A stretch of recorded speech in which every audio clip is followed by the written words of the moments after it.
चलिए दोस्तों, बात करते हैं इस एक और क्वेश्चन के बारे में। इस क्वेश्चन में एग्जामिनर ने कहा इफ x अपोन में b माइनस का c ब्रैकेट के अंदर है, ब्रैकेट के अंदर b प्लस का c माइनस का 2a बराबर में y अपोन में c माइनस का a ब्रैकेट के अंदर c प्लस का a माइनस का 2b है बराबर में z अपोन में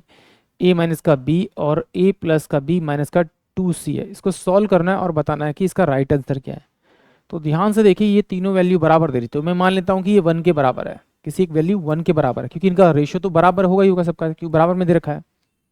तो x की वैल्यू मैं यहाँ से निकालूंगा, इसे 1 के बराबर रखूंगा, तो ये मेरे पास क्या आ जाएगा b माइनस का c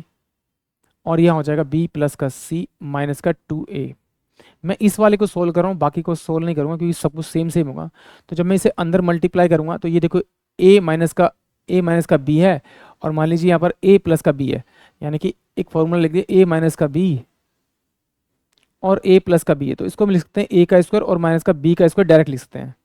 तो इसी को हम लोग ने क्या किया, इसको जब डायरेक्ट अंदर मल्टीप्लाई करेंगे तो x की जो वैल्यू आएगी वो आएगी b की स्क्वायर माइनस का c का स्क्वायर और माइनस का 2a ब्रैकेट के अंदर b माइनस का c, ये इसकी वैल्यू आ जाएगी इसको सॉल्व करने पे। तो सिंपल सी बात, अब डायरेक्ट इसको भी रखेंगे तो y की जब वैल्यू निकालेंगे तो y की वैल्यू क्या निकालेंगे, c का स्क्वायर माइनस में a का स्क्वायर माइनस का 2b और ब्रैकेट के अंदर होगा c माइनस का a, फिर z का स्क्वायर, a का स्क्वायर हो जाएगा आपका माइनस में b का स्क्वायर हो जाएगा माइनस का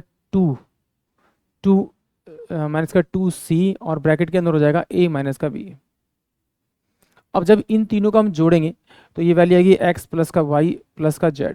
बराबर में इस a स्क्वायर से ये नेगेटिव है, ये पॉजिटिव है, ये नेगेटिव है, ये पॉजिटिव है, ये नेगेटिव, ये पॉजिटिव, ये कट जाएगा। इसको सॉल्व करेंगे अंदर तो क्या आएगा माइनस का 2ab प्लस का 2ac प्लस का निशान, आप इसको जोड़ेंगे तो माइनस का आपका 2bc और प्लस में 2ba माइनस का निशान 2ca प्लस का 2cb,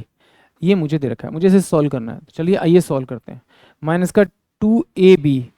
का 2ab इससे ये कट जाएगा, ये पॉजिटिव, ये नेगेटिव पॉजिटिव है, ये मेरे पास में क्या आपका ये पॉजिटिव है और ये मेरे पास में नेगेटिव, ये वैल्यू कट जाएगी, इससे ये कट जाएगा। तो यानी कि x